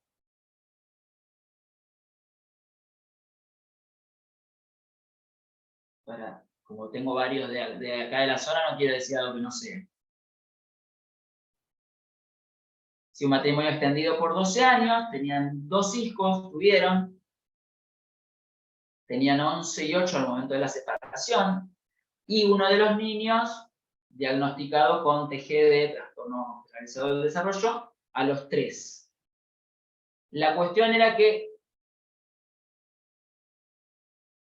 había una comunidad de bienes que se habían algunos adjudicados, después quedaba la vivienda en la cual estaba habitando la mujer, todavía no se había adjudicado, y a la mujer se le atribuyó el 50% de maquinaria de alineación y balanceo que tenían, quedando como única titular, ¿no? El hombre trabajaba en Río Grande, o sigue trabajando en Río Grande, en Tierra del Fuego, con el régimen 21 y 21, quiere decir 21 días trabajaba en Tierra del Fuego y se trasladaba nuevamente a Bahía. Un hombre que, por lo que se ve, y cuenta la sentencia, se ocupaba de los niños. De hecho, el cuidado personal se otorgó, entiendo que a los dos, pero que claramente durante los 21 días que él no estaba, todas las responsabilidades recaían sobre la mujer. Bueno, en primera instancia, se entiende que está dado el principio de causalidad, porque de no haber contraído matrimonio y haberse dedicado al cuidado del grupo familiar en la forma en que lo hizo, en la cualidad habría terminado su capacitación y probablemente tendría un empleo. Esto es lo que hablábamos antes, ¿no? Proyección de lo que hubiera pasado si no se hubiera llevado adelante este proyecto. Entonces, en función de este principio, causa adecuada, sí hay causa adecuada, sí procede la compensación. Frente al mismo caso, en cámara, se deniega. Lo llamativo es que no solamente se deniega, sino que le imponen costas a la parte actora. Dice, sí, acá hay remuneraciones muy dispares. La mujer estaba empezando a insertarse en el ámbito laboral, pero con una remuneración muy, muy baja en comparación con la del hombre. Dice, sí, acá hay remuneraciones distintas, pero tengo que ver si este desequilibrio en el ámbito patrimonial tiene causa adecuada en el matrimonio y su ruptura. Y fíjense que acá el principio de la sala, ¿cuál es? Que la compensación económica, si no se evalúan las causas, sería la regla y no la excepción. Volvemos al principio. ¿Cuál es la postura del tribunal? La compensación económica es una excepción. Entonces, parto de la compensación económica es la excepción, lo más probable es que no otorgue la compensación económica, lo que terminó pasando. Porque, ¿qué dicen? Se había probado que la mujer había abandonado sus estudios antes de contraer el matrimonio, ¿sí? Por lo menos 2 años antes de casarse. Entonces, en función de esto, no evalúa el cuidado que tuvo que tener respecto de estos 21 días que el hombre le gustaba, no evalúa la situación del hijo con esta circunstancia. Dice, el proyecto quedó en trunco, el desarrollo personal de la mujer quedó en trunco en parte por la propia decisión o disposición de ánimo de la actora, acá es otra cuestión, ¿no? Si se debe evaluar si este cuidado se debió a una decisión consensuada, o, bueno, acá en la práctica la circunstancia estaba, la mujer había cuidado de la familia, pero acá decisión o disposición de ánimo de la actora, o al menos por circunstancias que fueron extrañas anteriores. Acá no hay causa adecuada. ¿Se dan cuenta? Pero el mismo caso, dos visiones diferentes, dos resultados distintos. Les digo, el tema de la causalidad adecuada, por lo que yo veo, es el argumento principal de rechazo a los pedidos de compensación. De paso les cuento, yo he estudiado las compensaciones en el marco de divorcio. ¿Cuál les parece que es la estadística? Sobre 10 compensaciones, o sobre 100, ¿en qué porcentaje se otorgan y en qué porcentaje se deniegan? ¿Qué se imaginan? ¿Porcentaje de otorgamiento y de denegación? No estoy hablando de en cuántos divorcios se reclama una compensación. Estoy hablando de todos los casos donde se reclamó una compensación y se llegó a una sentencia definitiva. Tengan en cuenta que muchos mueren por la caducidad. Yo estoy hablando de los casos donde se llegó a una sentencia. ¿Sí? Llegó a una sentencia definitiva, por ejemplo. Esta sentencia es definitiva, de negación. ¿En qué porcentaje se otorga y en qué porcentaje se deniega? ¿Tienen una idea? Les voy a dar un número ahora general. A ver, tiren ahí al azar. Al azar o de acuerdo a lo que les parece. Ahí en el chat pueden poner, si no tienen que dar. 50 y 50. No entendí. Yo estimo que se rechazan más que se acogen. Ajá. Marcela dice 60 y 40. Carolina cree que más se rechazan 10%, 60-40, 50-50. Bueno, la ganadora es seguimos. María de Los Ángeles 10. Bueno, ya creo que igual la adelanté, ya dije 80-20, Diana Escudero. 70-30, dice Elizabeth. 50-50, Mercedes. En el 10% sobre 100, entiendo que dice Alicia. Bueno. 60-40, ¿sí? 60-40. Pero es un número tramposo en cierta manera, ese 60-40, por lo que les decía antes. Yo estoy evaluando las sentencias definitivas. Si yo evaluara todas las que se determinó la caducidad, ¿sí? Es más, es una estadística que yo hice. La caducidad no aplica en tantos casos de divorcios, aplica mucho más en casos de uniones convivenciales. O sea que yo hiciera el análisis computando, cosa que no hice porque no estudié las uniones convivenciales, todos los supuestos de caducidad en uniones convivenciales, les diría que el porcentaje se reduciría. Pero en los que se llegó a una sentencia en el 60 se otorgó y en el 40 se denegó, a grandes rasgos. Puede ser, los números van cambiando, todavía no tenemos tantos supuestos donde hemos llegado a sentencias definitivas. O sea, hay muchas compensaciones en trámite, ¿no? Y la estadística seguramente irá conformándose, pero desde que la empecé a estudiar no ha variado demasiado, ¿sí? O sea que 6 de cada 10 en que llega una sentencia definitiva se otorgan en 4 sentencias.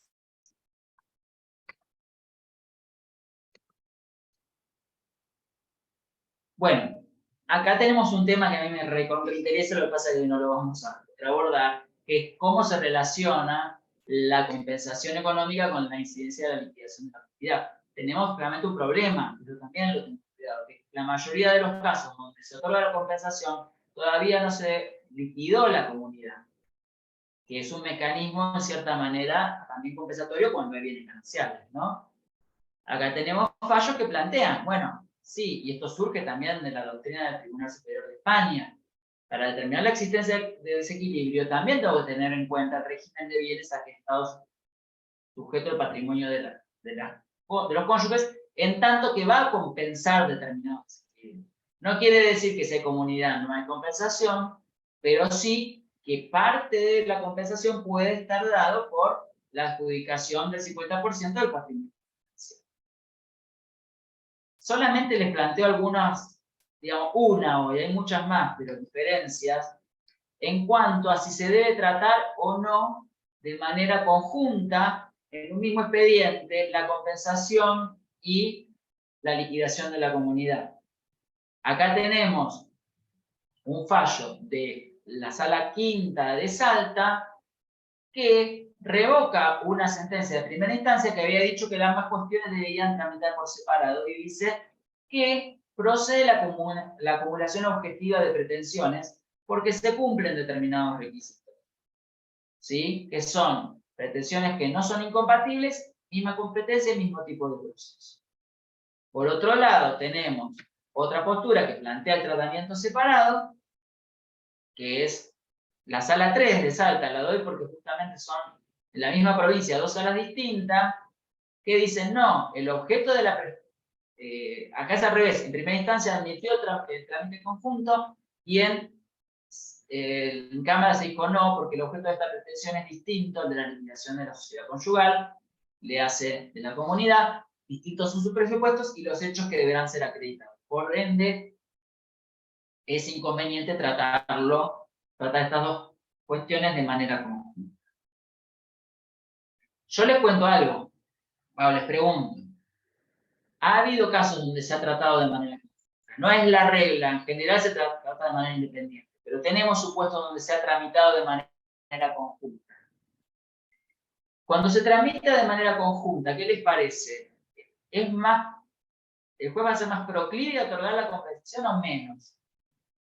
¿Se entiende la pregunta? Si se tramita de manera conjunta, ¿tengo más posibilidades de que me otorguen una compensación o que no me otorguen una compensación? Fernanda hace así, dice que no. No puedo ver tantas caras porque estoy compartiendo pantalla. La respuesta, hay que algunos menos. Prácticamente en ningún caso se otorgó compensación cuando tramitó de manera conjunta, porque aparecen, no, porque acá hay una reinversión de un bien propio, digamos, un bien propio que se vendió durante el matrimonio y eso ya compensó. Yo les digo, como abogados, no lo transmiten conjuntamente, porque la realidad es que es mucho menos proclive el tribunal a otorgarlo. Ahora, más allá de esta cuestión, me parece importante que el juez que dicta sentencia tenga un ojo ahí mirando, porque es el mismo juez que está interviniendo en un proceso separado en el incidente de liquidación, de qué es lo que está pasando allí. Porque en realidad el juez debe hacer un cálculo fundado y serio de los bienes que hay en la comunidad, porque tiene que ver con el estado patrimonial al inicio y a la finalización del matrimonio. La primera pauta plantea en el 442 que puede considerarse el estado al inicio y al final. Y dentro de ese estado final está qué se va a llevar cada uno derivado de la liquidación. Entonces, por más que no esté liquidada la comunidad, después debería tener una mirada puesta en la proyección de lo que va a ser esa liquidación. Me parece interesante que hay algunos fallos, por ejemplo en España, que establecen rentas hasta la liquidación de la comunidad, ¿sí? Nosotros tenemos algún fallo acá de una de las salas, no recuerdo cuál, de la Nación, que estableció como compensación un 10% extra de lo que la mujer reciba al momento de la liquidación de la comunidad, una forma de asociar los dos institutos. No es una sentencia que creo que el abogado festeje mucho, porque me posterga el otorgamiento de la compensación al efectivamente de la liquidación de la comunidad, pero evidentemente son cuestiones que están relacionadas. Sí considero que deben tener tratamientos separados porque responden a diferentes presupuestos. Pero fíjense que hay sentencias también dispares en cuanto a este tema.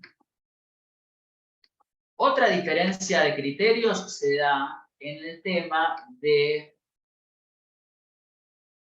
la pauta del inciso B, que les diría que es la pauta fundamental para determinar qué aspectos de la compensación económica de los requisitos que hablamos antes.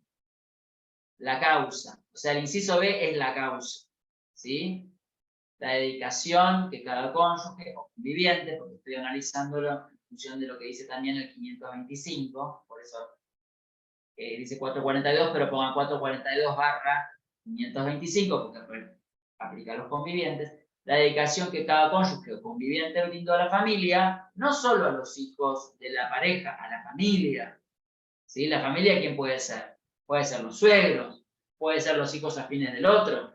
Recuerden que yo tengo un deber de contribución respecto de los afines, los hijos afines, menores de edad, discapacitados con los que convivo, más que sean hijos de mi cónyuge o de mi conviviente. A la crianza y educación de los hijos durante la convivencia y la que debe prestar pasado y futuro.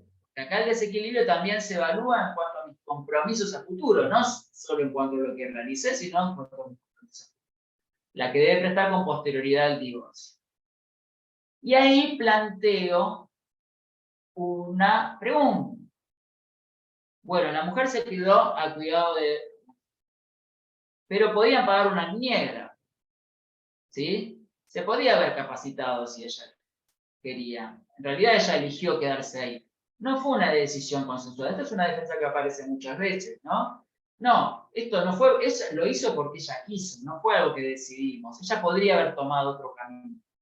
Entonces la pregunta es, para que esta pauta aplique, para otorgar la compensación económica, ¿tiene que ser este cuidado una decisión consensuada o tiene que ser una situación objetiva? ¿Con que se dé esta circunstancia alcanza o tiene que haber sido una decisión tomada por ambas partes? A ver, ojo, yo no soy de los que creo que automáticamente proceda la compensación en todo caso donde la mujer se quedó al cuidado de los hijos. ¿Por qué? Porque hay otras pautas que considerar.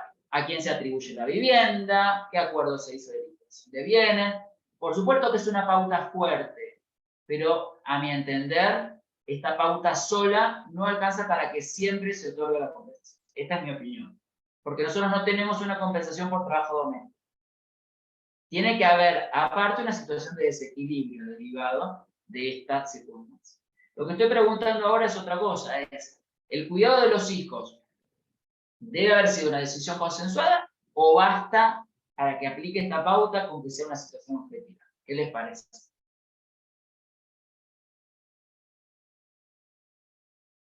Como se imaginarán, van a aparecer fallos de las dos clases. ¿Sí? Bueno, les cuento los fallos. Situación objetiva, consensuada ponen ahí también. Bueno, vamos a ver que hay fallos para todos los, como en todo, lamentablemente.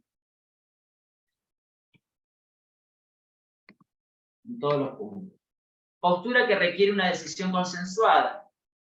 Juzgado de familia, primera nominación, Ciudad de Córdoba, rechaza porque no se acreditó, que la señora O debiera dejar de trabajar por indicación del señor S. Como que tampoco a este se pudiera atribuir que no terminara. Entonces, acá dicen,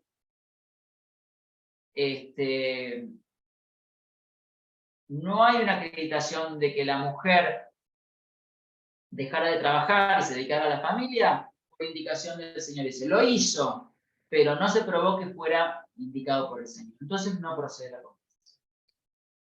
Segundo, acá tenemos la primera Cámara de Apelaciones de Familia de Mendoza. Les soy sincero, no tengo este fallo, pero tengo la cita textual que da la Suprema Corte de Justicia de la provincia de Mendoza, es la primera, donde revoca la denegación de la Cámara, porque no se probó en el caso que la dedicación de la mujer surgiera de un acuerdo implícito o explícito de ambos. ¿Sí? O sea, que vean que hay fallos que plantean que la decisión debe ser consensuada, al menos de manera explícita. Bueno, el otro lo hizo y el otro no dijo nada. La mujer lo hizo y el hombre no le dijo nada. Bueno, entonces habría un acuerdo implícito. Acá pareciera que es un poquito menos riguroso de lo que es el fallo de Córdoba, donde se requería que el señor le hubiera dicho que no tenía que trabajar. Prueba diabólica, por otro lado, ¿no?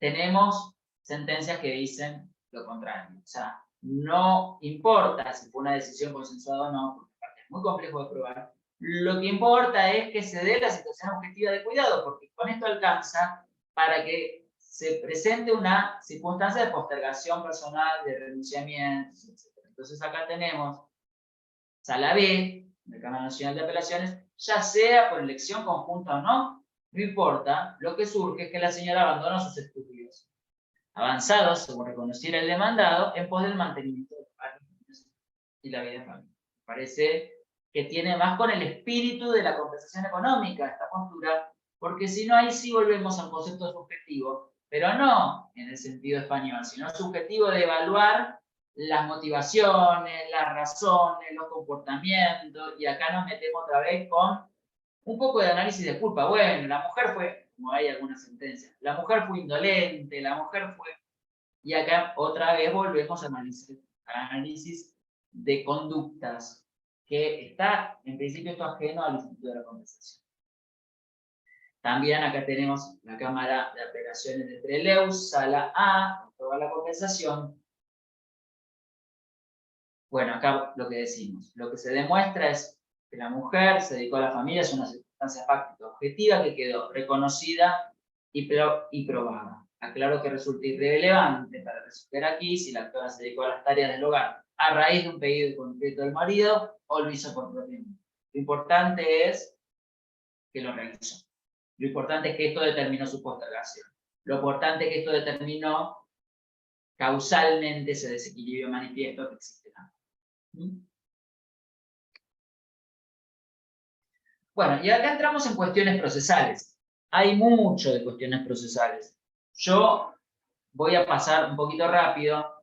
Quiero ver si llegamos a ver algo de caducidad, que es un tema siempre interesante. Y si no, nos quedará para otra oportunidad, o si no, les queda el PDF. Acá hay un criterio prácticamente unánime de que, excepto en los supuestos de fuero de atracción donde ahí sí yo entiendo, y la mayoría de la jurisprudencia también, que la compensación es absorbida por el sucesorio, y ahí me va a tocar un juez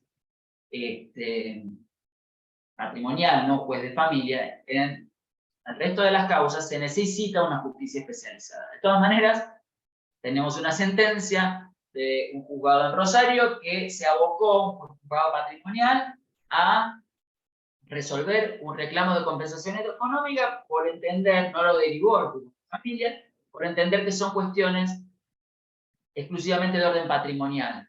De acuerdo a todo lo que venimos diciendo, todo lo que la norma me exige analizar, yo creo que no caben dudas que no es una cuestión estrictamente patrimonial, que requiere una competencia en un juez de familia, así como ha dicho la Sala L de la Cámara Nacional Civil. En este caso lo planteó al señalar que era improrrogable la competencia.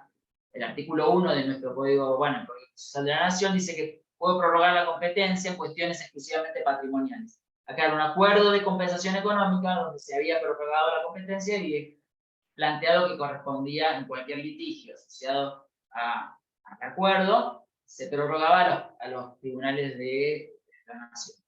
Y acá se planteó que no era válida esta prórroga porque no era una cuestión exclusivamente patrimonial, ¿sí? Tienen también ahí un fallo que se los dejo para después, del Tribunal Superior de Córdoba, es importante, donde plantea la necesidad de una justicia especializada en temas de familia.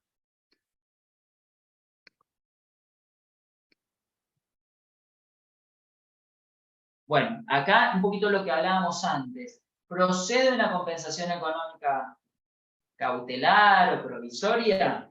¿Sí? La Sala E de la Cámara Nacional de lo Civil dice que sí, es posible el dictado de una medida tutela anticipada que coincide total o parcialmente con el fondo de la cuestión debatida a modo de tutela. ¿Sí? No la otorga por falta de elementos en el caso, en otro supuesto, y vemos acá la Sala I, en el caso que les di, que admite una cautelar como compensación económica provisoria, ¿sí? Por otro lado, en posición con la cual yo estoy más cercano, de acuerdo a todo lo que venimos diciendo, la Sala H de la misma Cámara Nacional de lo Civil dice que no existe la posibilidad de reclamar una compensación económica provisoria, en tanto solo una sentencia da derecho a él. En la misma sala sí admite en una sentencia posterior del año 2021 la posibilidad de alimentos provisorios durante el reclamo de compensación económica, ¿sí? En el caso no la da porque no se acreditó la necesidad, pero dice, sí, daría alimentos, pero no voy a dar una compensación provisoria porque necesito evaluar un montón de cuestiones y no tengo todavía todos los elementos para otorgar, aunque sea a título cautelar o provisorio. La caducidad entre excónyuges, vieron que dice, ahí hay un defecto de redacción de la norma, porque dice, la acción para reclamar la compensación económica caduca a los 6 meses de haberse dictado la sentencia de divorcio. ¿Alguien sabe cuál es el problema de la redacción? ¿Qué término o qué palabrita está mal? ¿O estaría mal? Dice, la acción para reclamar la compensación económica caduca a los 6 meses de haberse dictado la sentencia de divorcio. Hay un par que cursaron conmigo.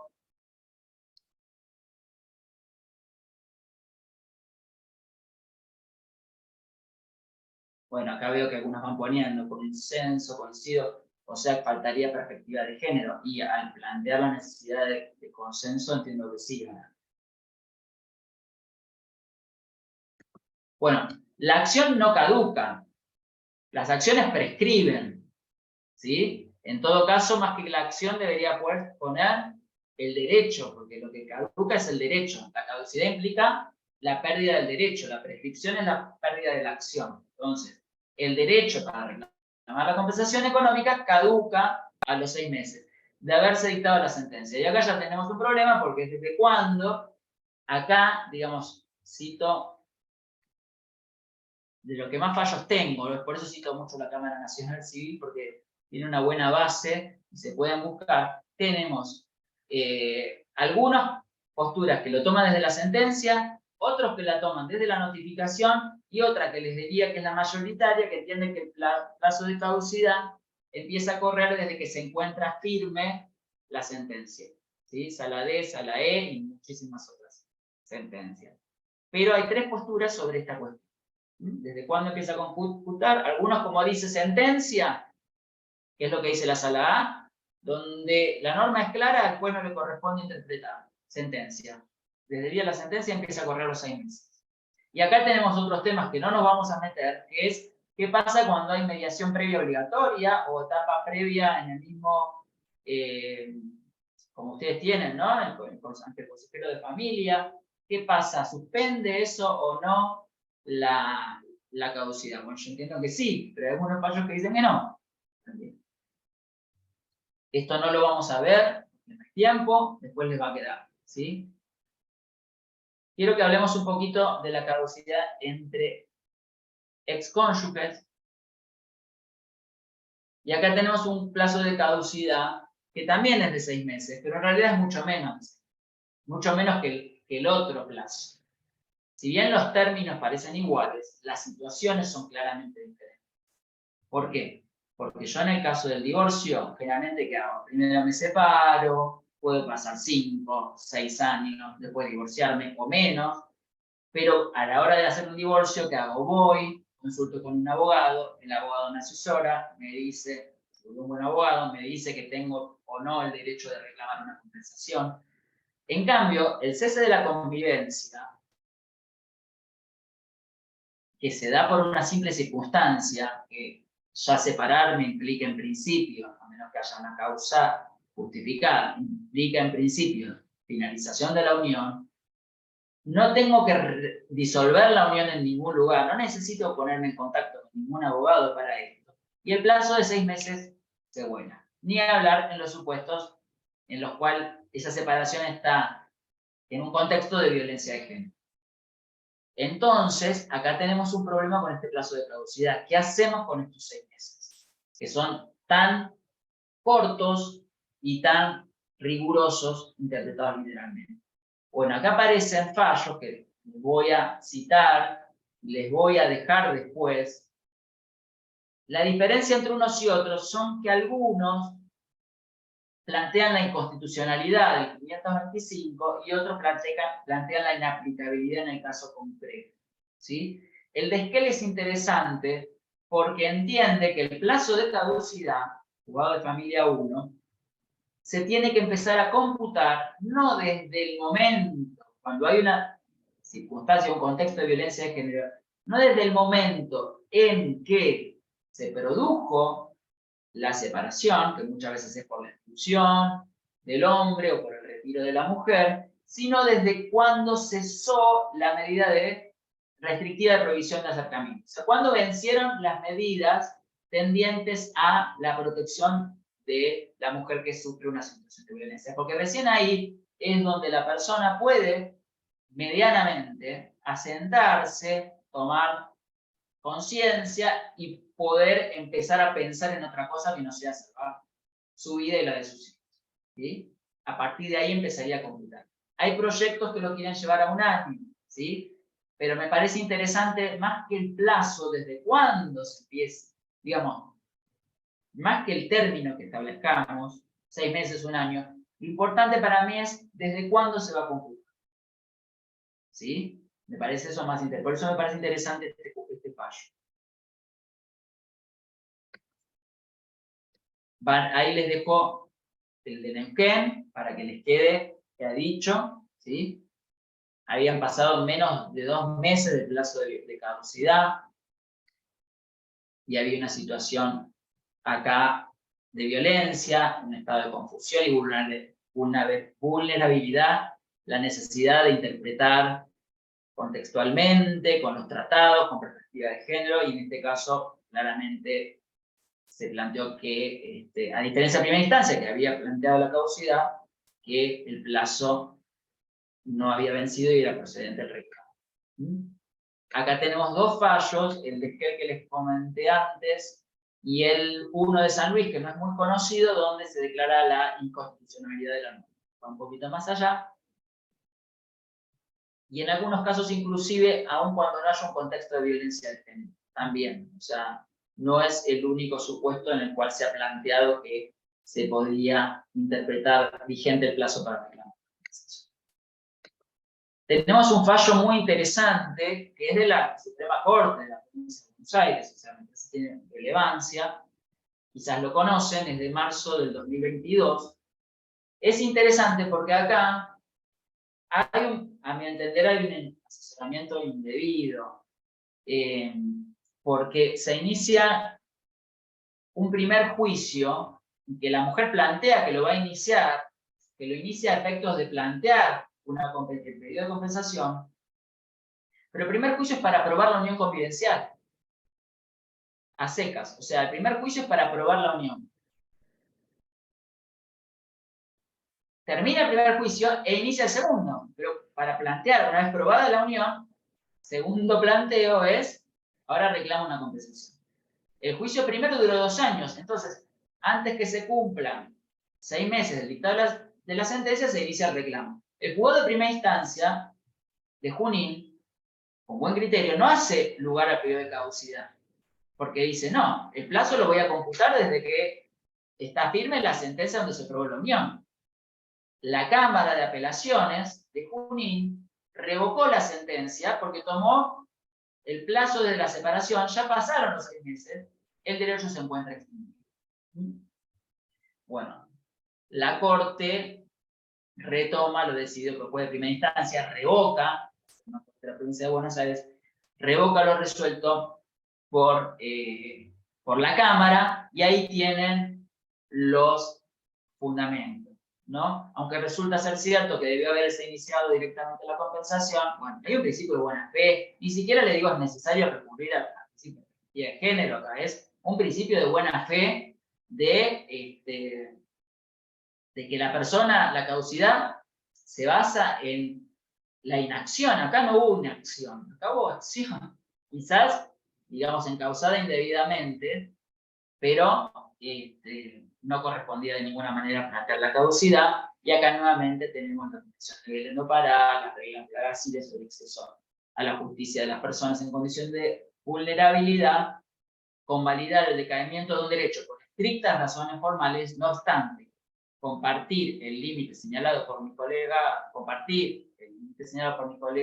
propinante respecto a la doctrina de acceso habitual, soslayando el contexto que se pone en juego, no solo vulnera el derecho a la tutela judicial efectiva y al acceso irrestricto a la jurisdicción, sino todas estas normas que acabamos de mencionar. Perdón que voy como rapidísimo. Quería llegar a este tema de la caducidad, ¿sí? Bueno, esto no lo vamos a ver, pero les queda. ¿Se puede declarar la caducidad de oficio? La mayoría de la doctrina y jurisprudencia entiende que no. Sin embargo, encontramos sentencias de la Sala H y la Sala J que plantean la posibilidad de declarar de oficio la caducidad, entendiendo que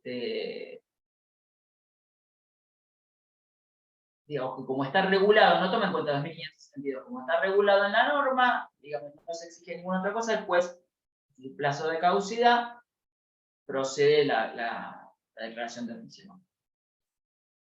Bueno, cuantificación lo dejamos, ¿sí? Para otra charla, porque hay mucho para charlar. Yo lo único que quiero pasar es la última diapositiva.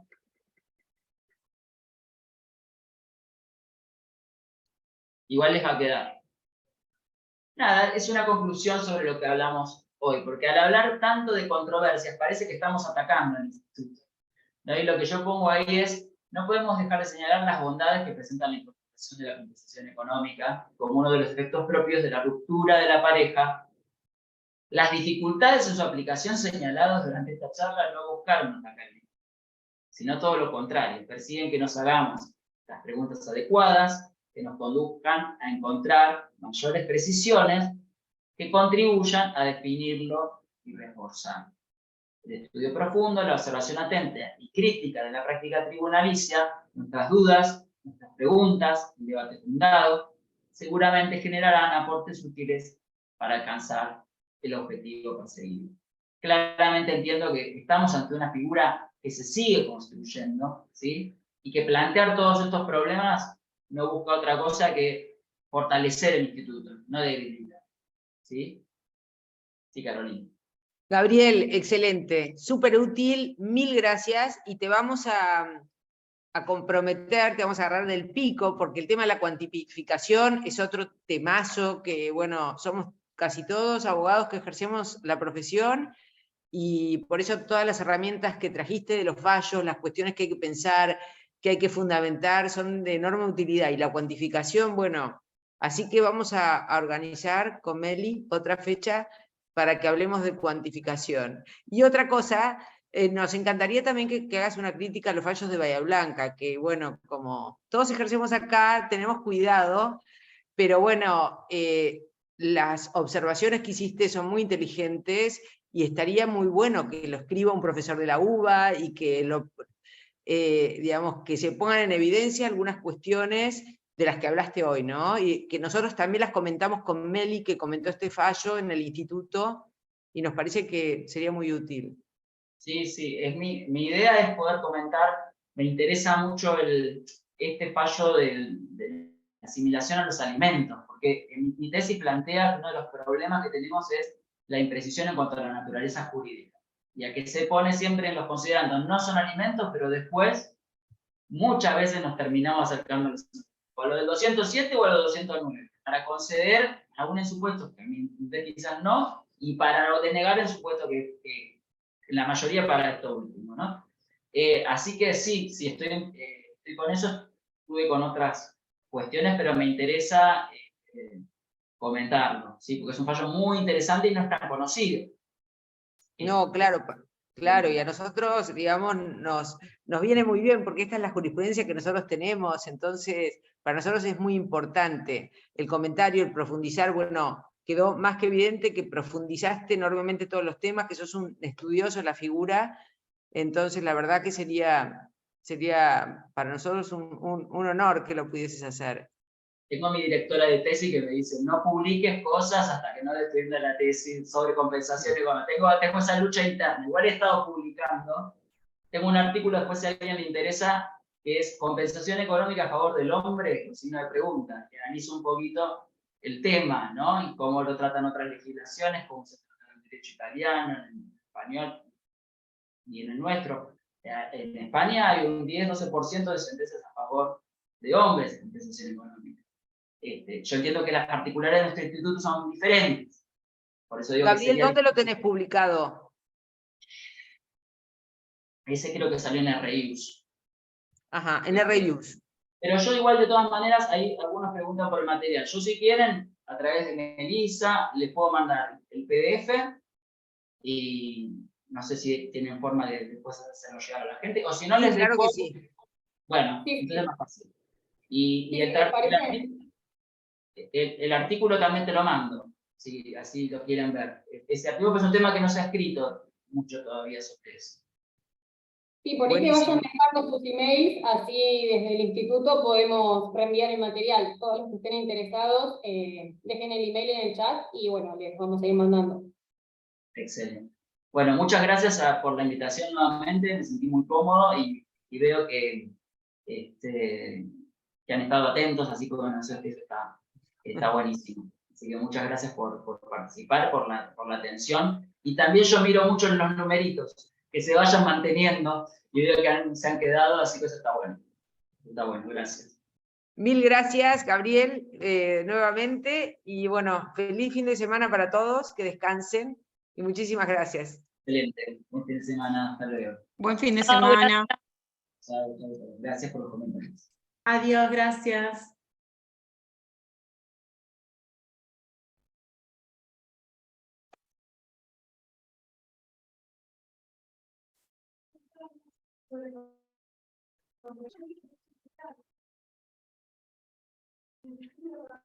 Meli, ahora copiamos todos los mails, así. Dale. Descargamos Meli, el chat. súper interesante, gracias por convocarlo, y creo que podríamos hacer en serio, tendríamos que hacer una segunda parte, que sea exclusivamente cuantificación. Sí, totalmente, que es lo más polémico también. Sí, a la hora de pedirlo, ¿no? Claro, y de fundamentarlo, me parece que es muy interesante. Así que Sí, sí, bueno, ya pobre, en sí mismo. está haciendo el doctorado, así que debe estar reocupado, pero bueno, se ve que está estudiando a fondo el tema, así que vamos a convocarlo nuevamente, o darle la libertad a Meli de cuando él pueda, más adelante, a lo que fuere. Pero me parece que Dale, podríamos hacer la segunda parte, ¿no? sí, estaría bueno. Para después de la feria organizar la segunda Sí, parte. claro. A ver si puedo Bueno, copiar los mails. Ahí está copiando. Ya está. Listo, después le mandamos. Cuando tengamos la información, empezamos a mandar. bien. De paso, y ya que aprovecho si hay algunos acá que no estén en el chat del instituto, para decirles que acabamos de organizar una charla con Victoria Pellegrini para la semana que viene en el auditorio presencial de pactos en las uniones convivenciales. Es súper útil, de muchísima utilidad práctica. El flyer va a aparecer en la página el lunes recién, pero bueno, ya para que se vayan organizando, es el próximo jueves, 17 horas, creo que jueves 1. Así que todos invitados. Bárbaro, Bueno, buenísimo. que tengan lindo fin de semana todos y nos vemos en la semana que viene.